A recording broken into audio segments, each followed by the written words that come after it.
Sexta-feira nós falamos sobre os corações que estão inquietos, né?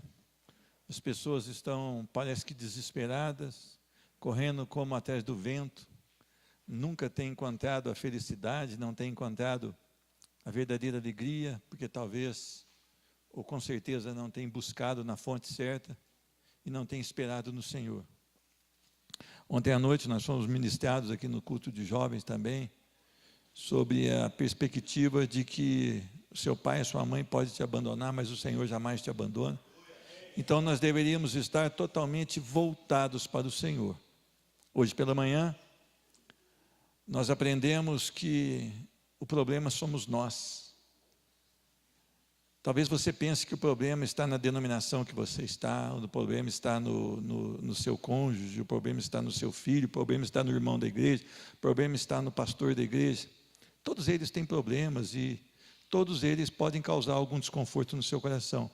Mas o problema não está em nenhum deles, o problema está em você, o problema está em mim. Por isso Paulo diz, desventurado homem que sou. E você também deve levar a sério isso. Você é o grande problema, eu sou o grande problema. Hoje nós vamos buscar uma direção do Senhor num texto muito conhecido da amada igreja. Nós estamos aí à véspera de uma eleição, nós estamos à véspera aqui de ter um novo rumo no nosso país, ou de não ter um novo rumo, não sei o que pode acontecer. Eu sei de uma coisa, a solução para o Brasil não está em nenhum candidato, mas está em Cristo Jesus, e num povo que realmente se volta para Ele. Por isso nós vamos no nosso texto bastante conhecido, que está lá em 2 Crônicas, capítulo 7.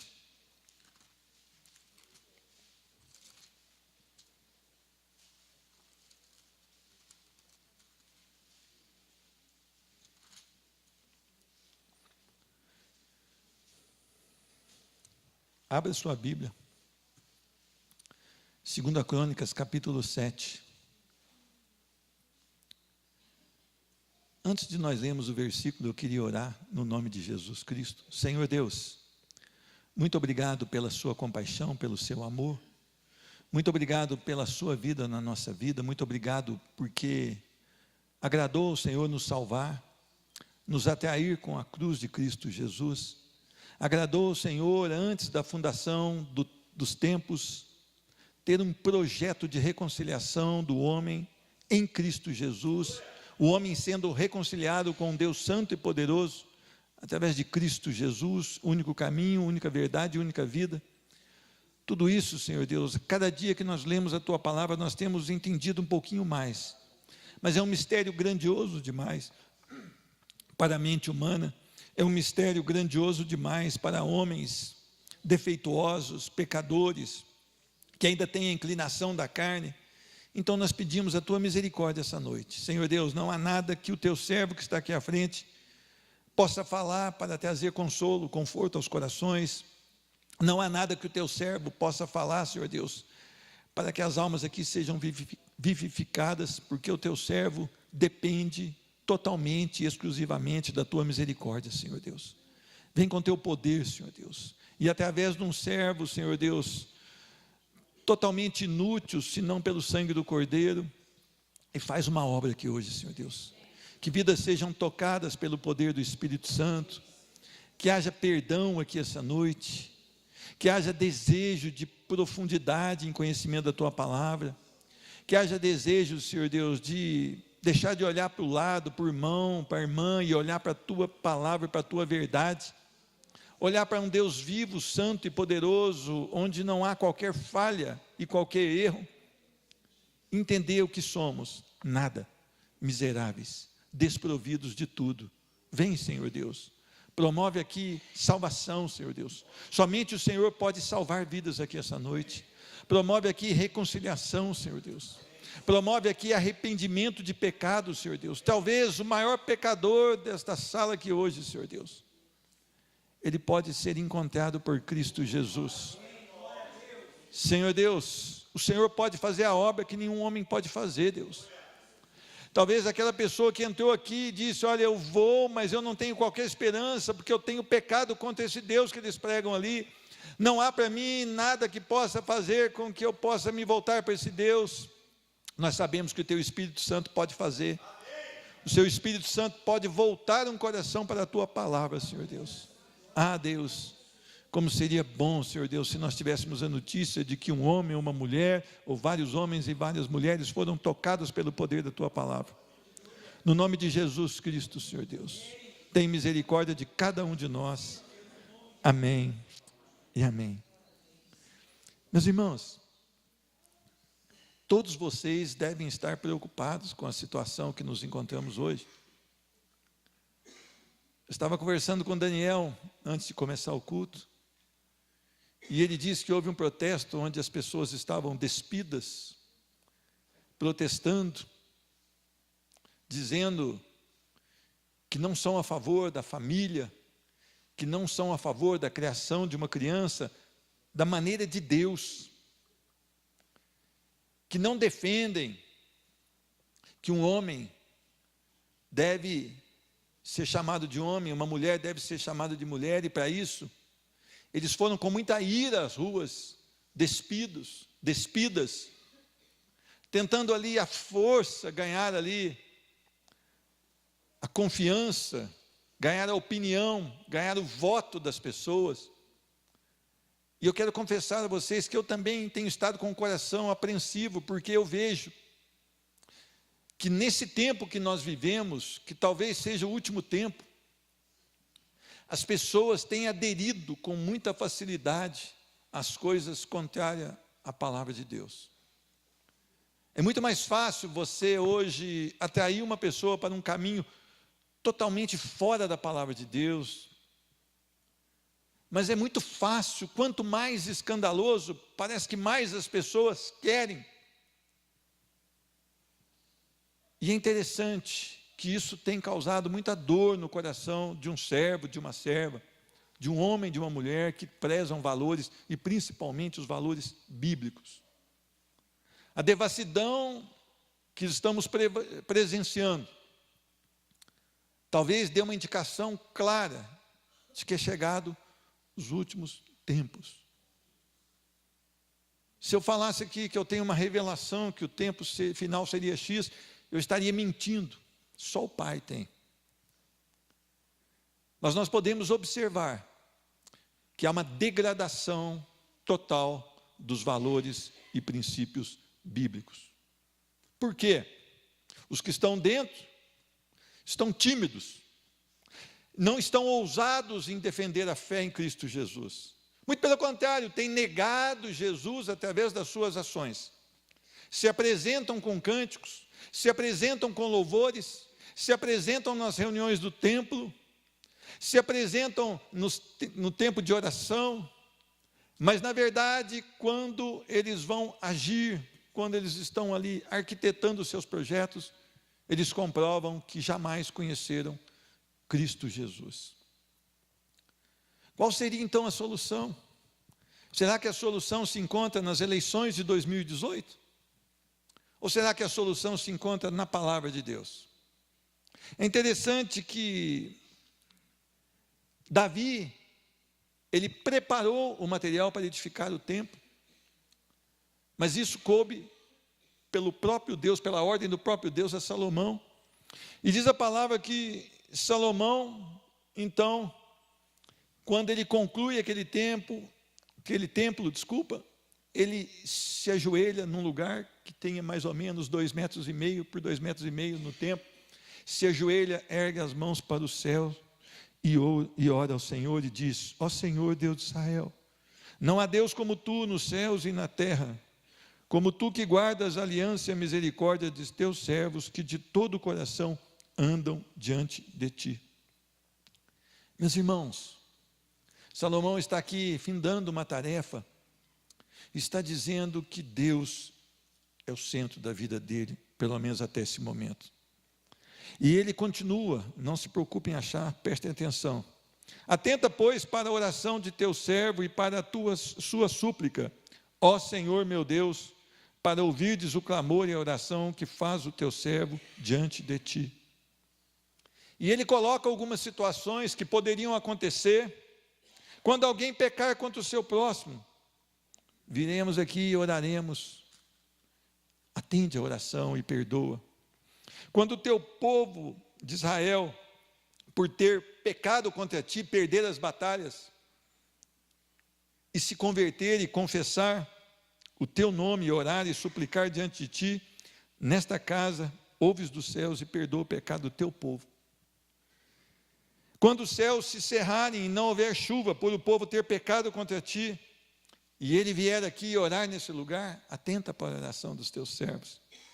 Quando houver fome na terra, ou peste, quando houver crestamento, ou ferrugem, gafanhotos e larvas, quando o seu inimigo cercar em qualquer das suas cidades, ou houver alguma praga ou doença, toda oração e súplica que qualquer homem, ou todo o teu povo de Israel fizer, conhecendo cada um a sua própria chaga e a sua dor, estendendo as mãos para o rumo desta casa, ouve do céu, Senhor Deus.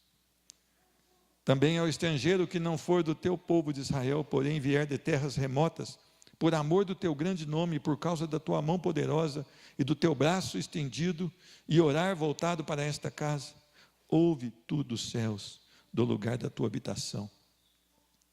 Interessante, quando o teu povo sair da guerra contra o seu inimigo, pelo caminho porque os enviares e orarem a ti, voltados para esta cidade, que tu escolheste para esta casa que edifiquei ao teu nome, ouve tu dos céus a sua oração e a súplica e faz-lhe justiça.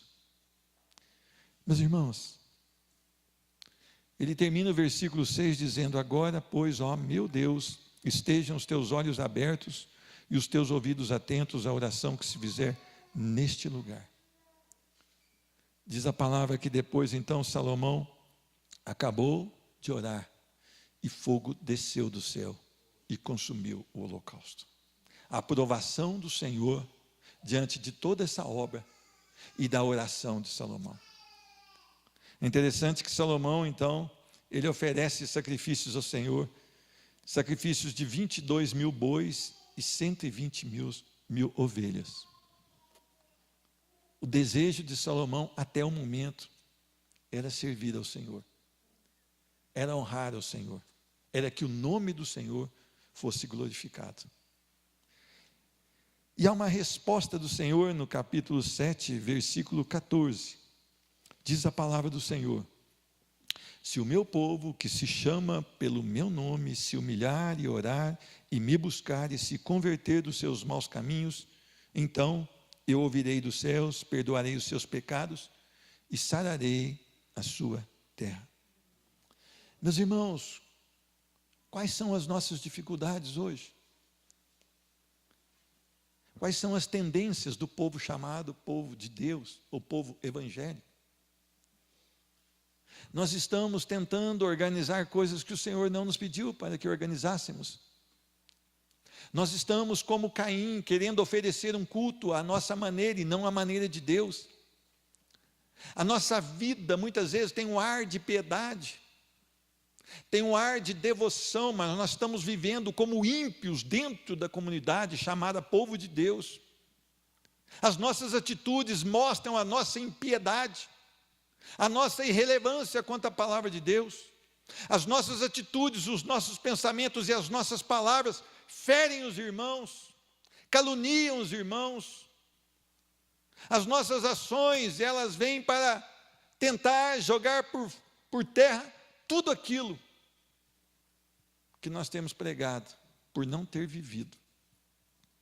Eu queria que você atentasse, porque talvez na sua mente, no seu coração, o problema do Brasil são os políticos, o problema do Brasil é a corrupção, o problema do Brasil é o meu irmão, a minha irmã, o problema do Brasil é o meu trabalho, o meu ganho, o problema do Brasil são todas as coisas. O problema do Brasil somos eu e você, que não temos buscado ao Senhor da maneira que Ele requer de nós. E a nossa vida não tem sido uma vida que mostre a Cristo Jesus às pessoas que não o conhecem.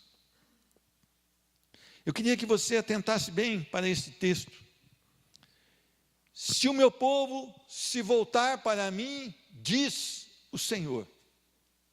Quais seriam as expectativas, segundo a palavra, de um povo que realmente se volta para o Senhor?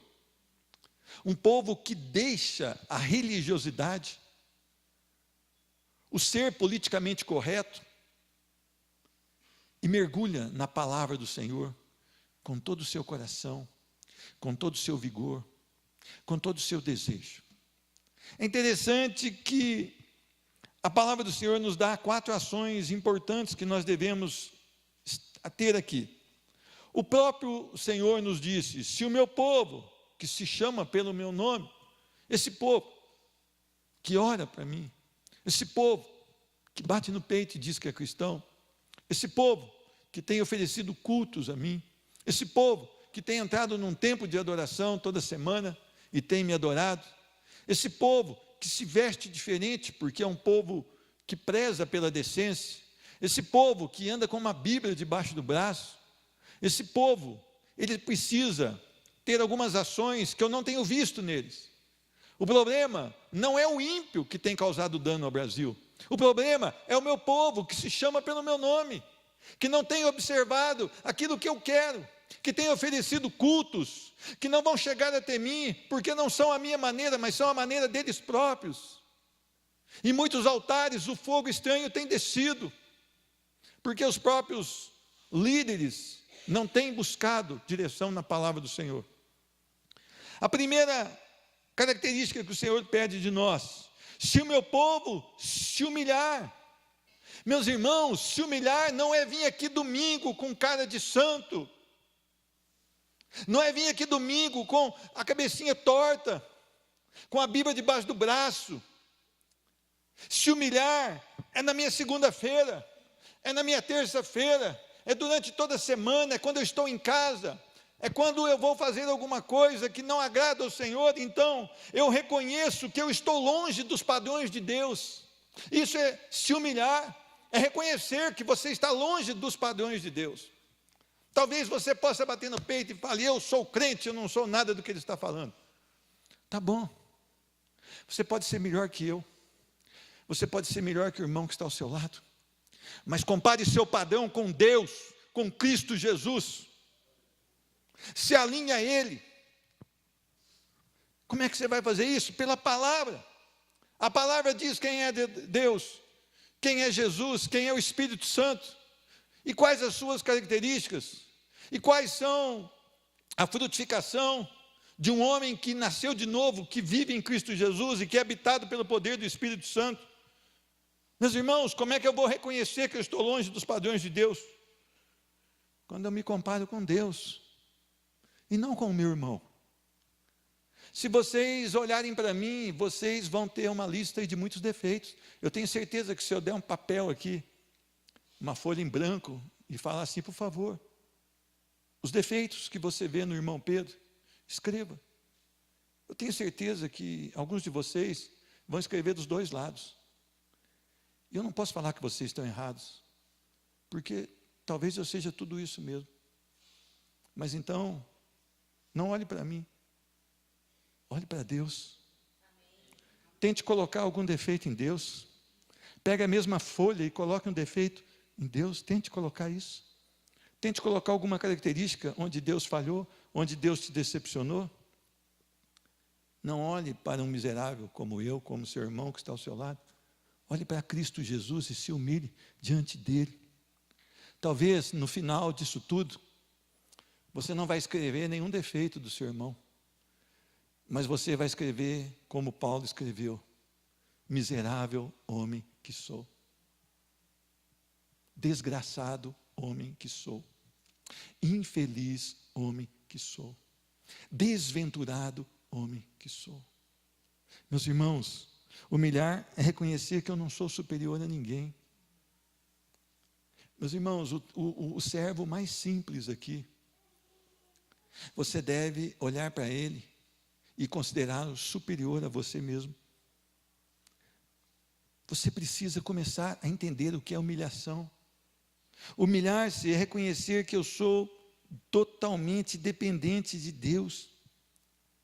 Humilhar é entender que Deus tem o controle da minha vida, ou pelo menos deveria ter. Se ainda não tem, você precisa se humilhar a ponto de falar: olha, Ele não tem o controle da minha vida. Sabe por que Ele não tem? Porque eu tenho feito tudo da minha maneira, ou tudo à minha maneira. E eu preciso me humilhar ao ponto de querer fazer tudo à maneira de Deus.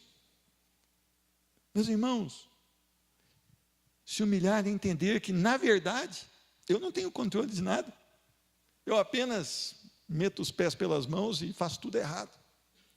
Mas se Ele fizer assim uma vez da minha cabeça estourar, não dá tempo do SAMU chegar aqui. Você tem se humilhado a ponto de se submeter ao governo de Deus? Aí eu sou cristão. Quantos candidatos agora viraram cristãos? Falam palavrões, falam com ira contra os seus oponentes, mas dizem ser cristãos. Será que eles têm submetido a sua vida ao governo de um Deus santo e poderoso? Será que eles têm submetido as suas vontades à vontade de um Deus santo e poderoso, de Cristo Jesus? A humilhação é uma virtude que nos dá o entendimento da nossa real e total fraqueza. Se humilhar, então, é ter um coração quebrantado, ter um coração contrito, é entender que eu e você nada podemos se do céu não nos for dado. Nós precisamos então voltar na nossa vida.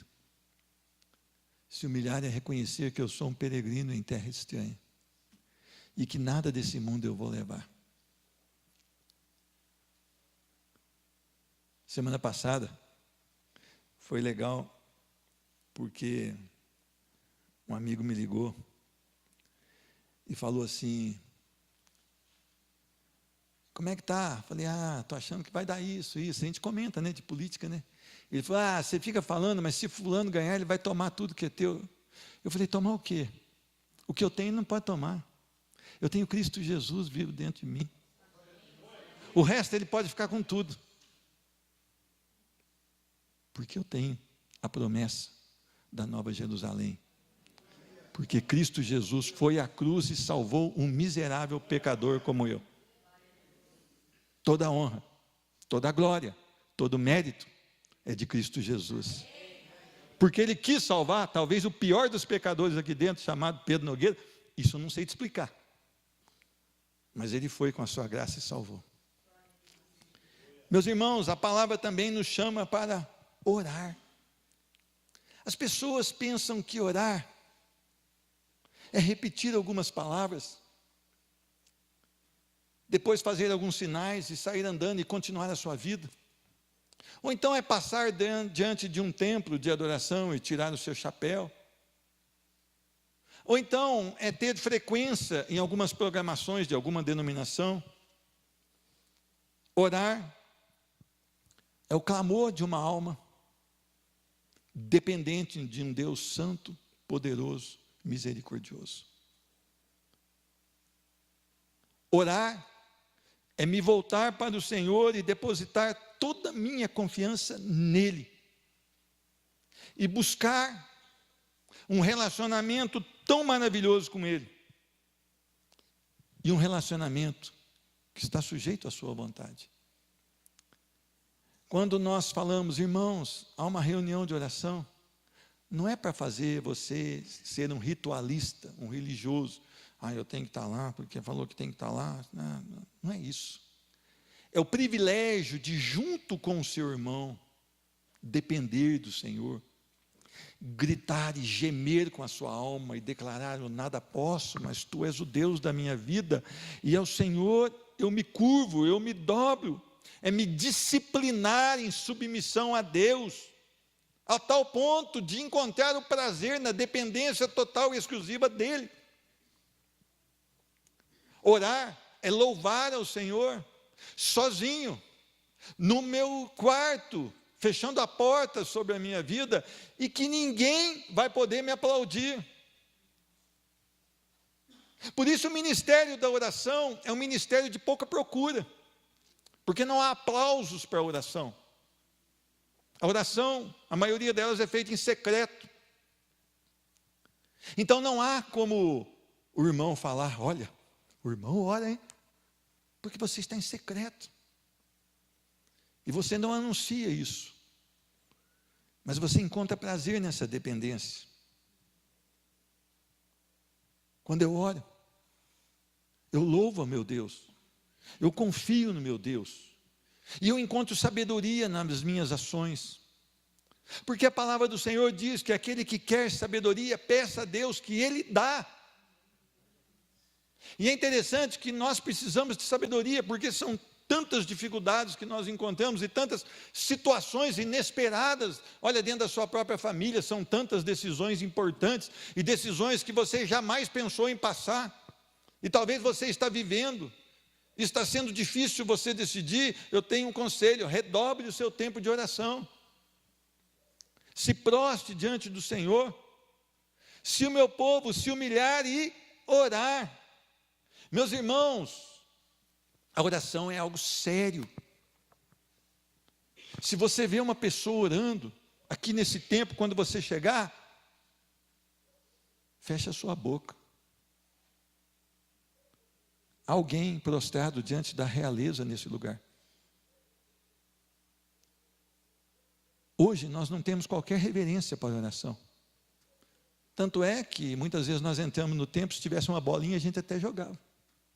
Mesmo que algum irmão estiver se dobrado, se curvado diante do Rei dos Reis e Senhor dos Senhores, isso para nós parece que não é nada.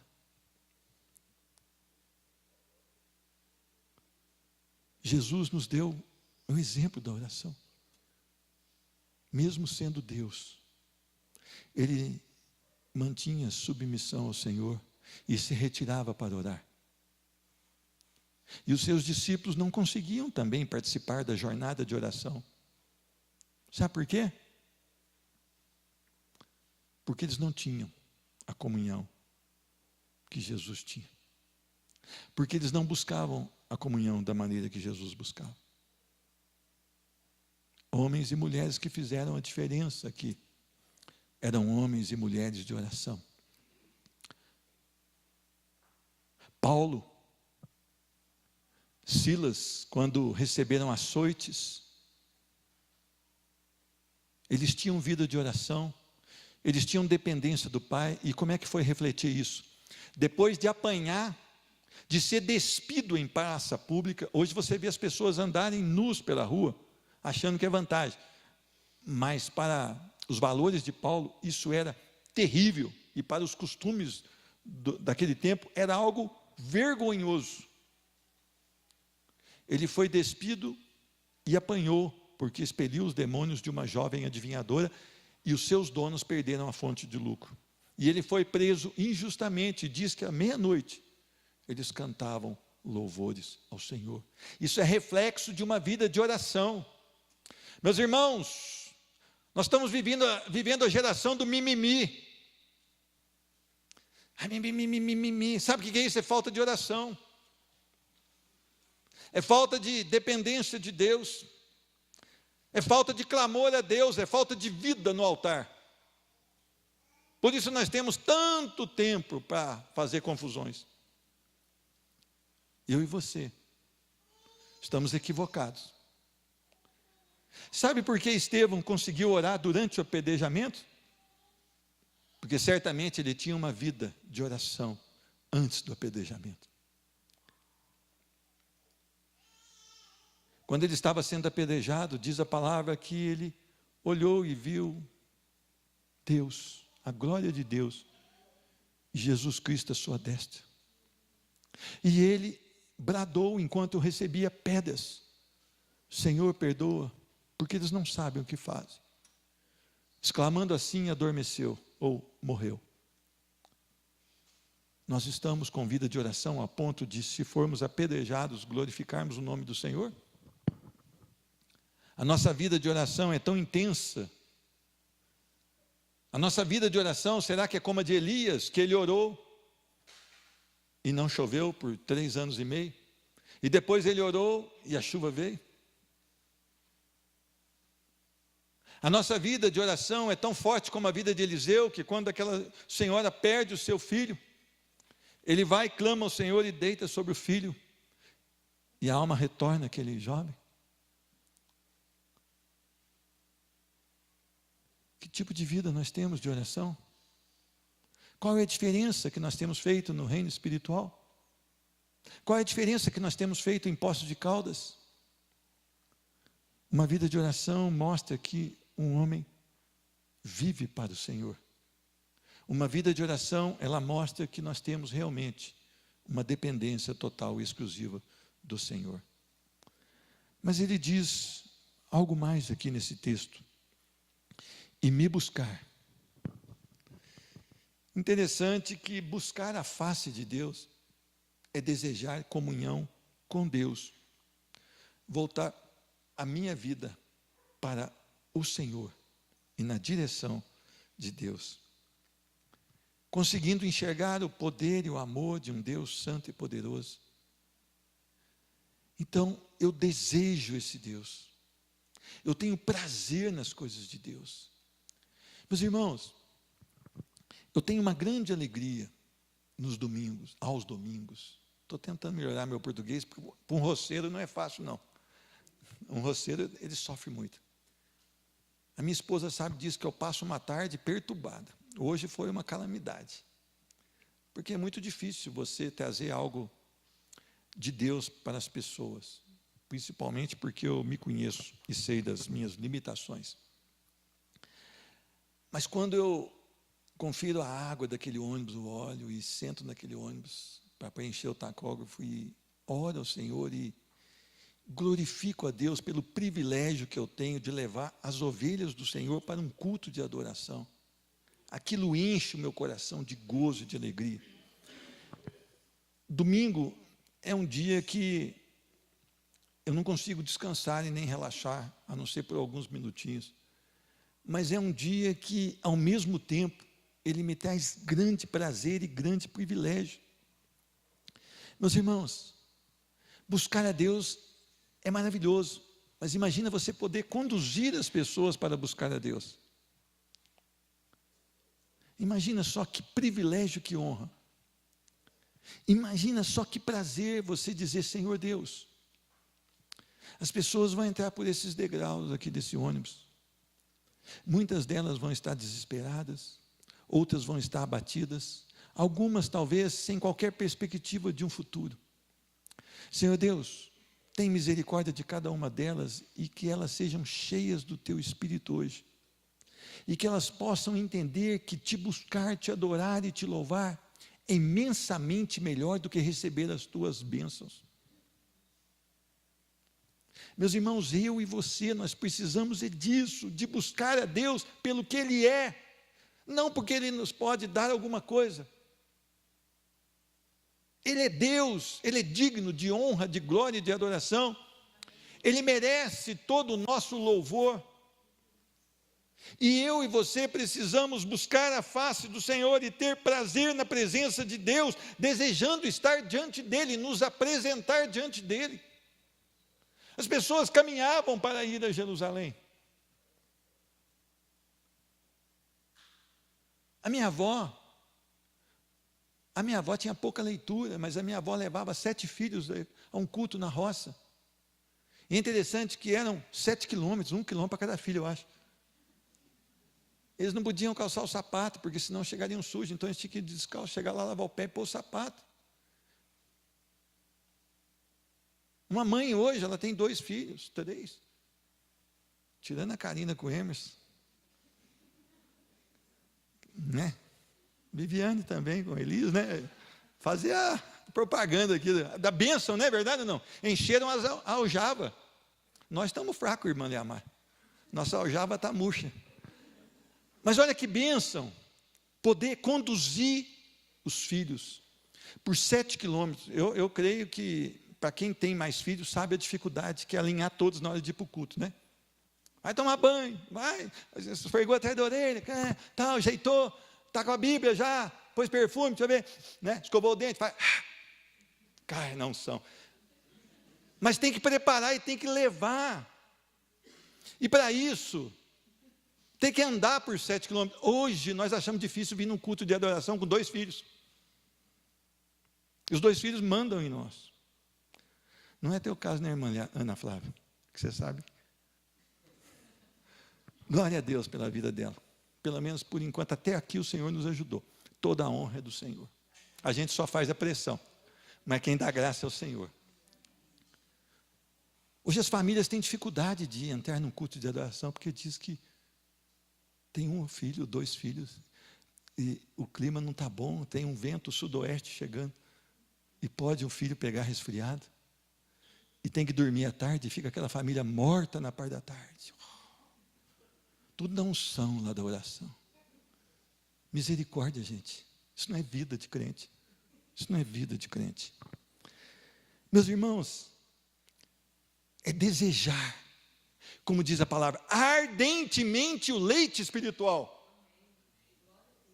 Meus irmãos, quando você partir para um culto de adoração, quando você falar, realmente eu vou buscar a face do Senhor, domingo eu vou estar ansioso, no bom sentido, para receber o manjar que desce dos céus, para entoar cânticos de adoração e dizer, Deus é maravilhoso.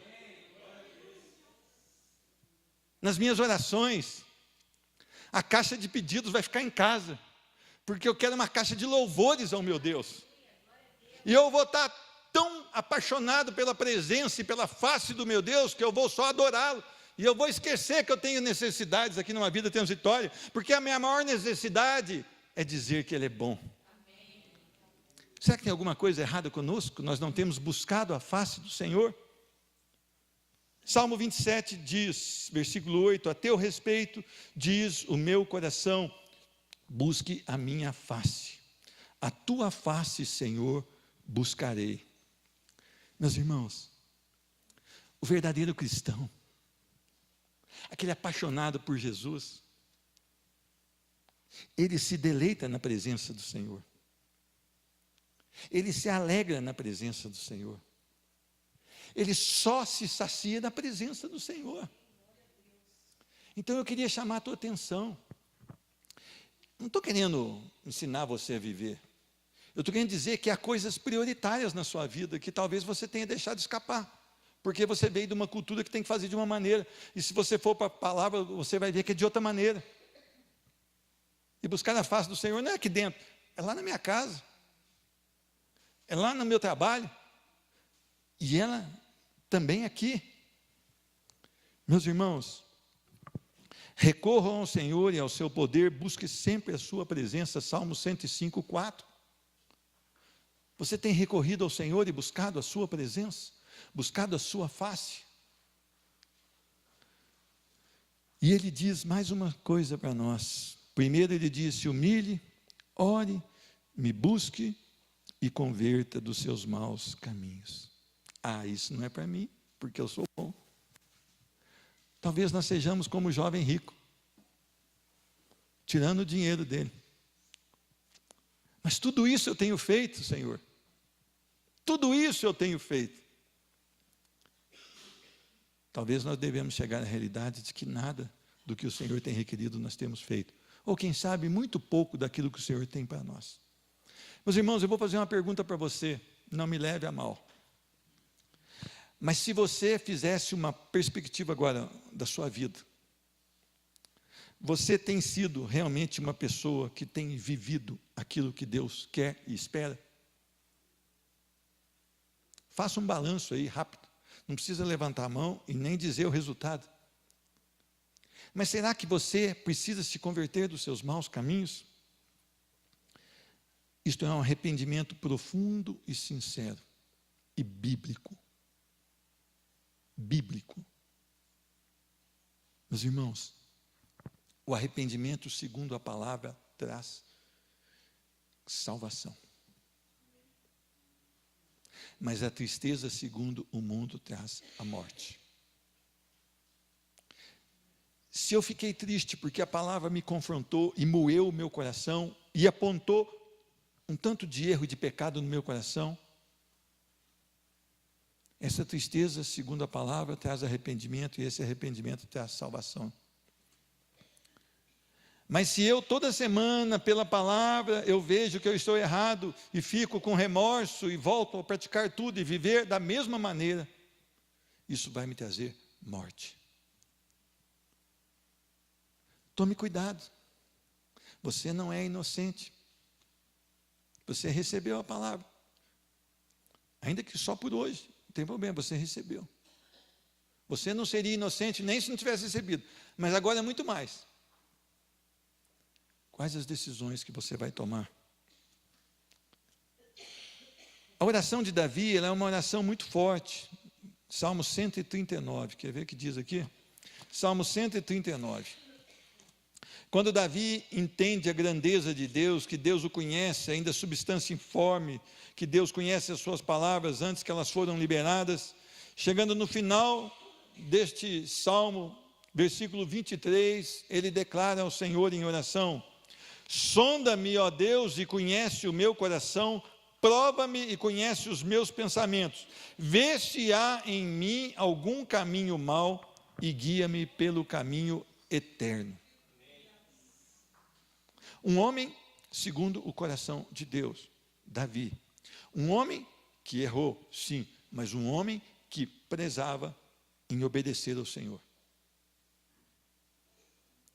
Na sua oração, ele diz: sonda meu coração, Senhor Deus.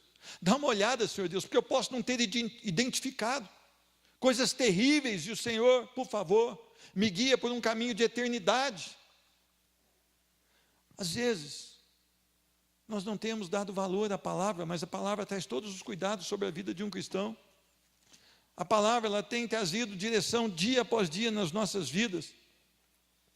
Essa nação precisa de arrependimento, nós precisamos de arrependimento, nós que chamamos pelo nome do Senhor.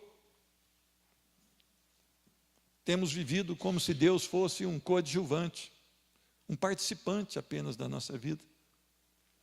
Temos vivido dessa maneira, meu irmão. Ah, eu não. Você sim, eu também. As nossas prioridades não são Cristo. As nossas prioridades são sustento das nossas famílias, alguma coisa mais, e lá no final, Cristo Jesus. Ah, eu não sou assim, então tá bom, irmão. Voe, você é um anjo. Você é um anjo. Todos os dias, eu tenho feito uma retrospectiva da minha vida, e eu tenho ficado decepcionado com as minhas ações. Meus irmãos, Deus não pode ser um figurante na sua história. Deus tem que ser tudo na sua história. Ele tem que ser o centro da sua história.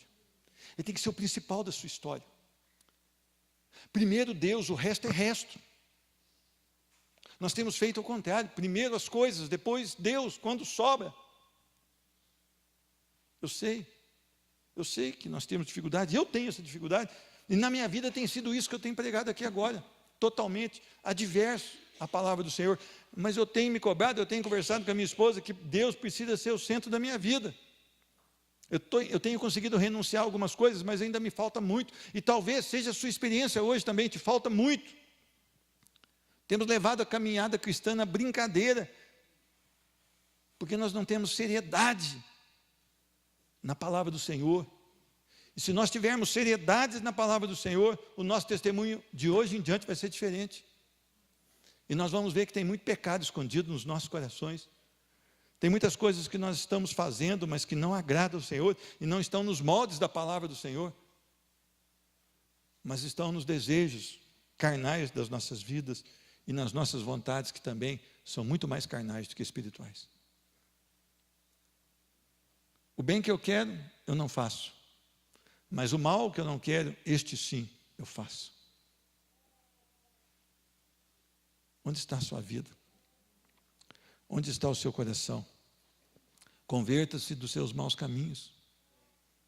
Meus irmãos, aqui é a maneira desse Brasil ter um resultado de ser ouvido por Deus e ter os seus pecados perdoados. É o povo que se chama pelo nome do Senhor. Buscar uma vida de seriedade na palavra do Senhor.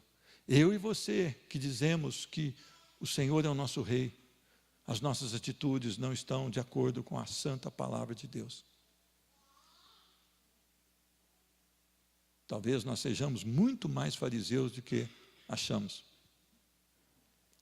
Mas a misericórdia do Senhor se renova.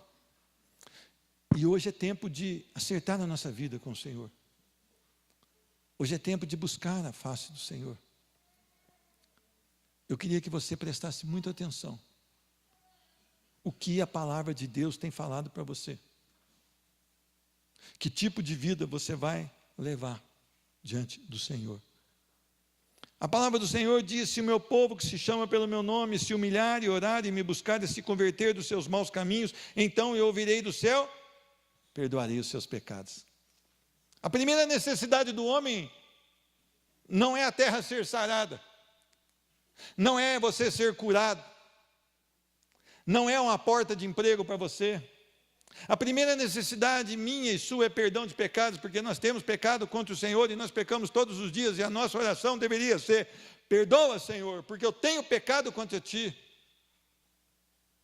E ali nós darmos nome aos nossos pecados. E a nossa oração deveria ser bíblica, a tal ponto de nós querer cada dia mais nos submeter a essa verdade. Meus irmãos, eu queria que você pensasse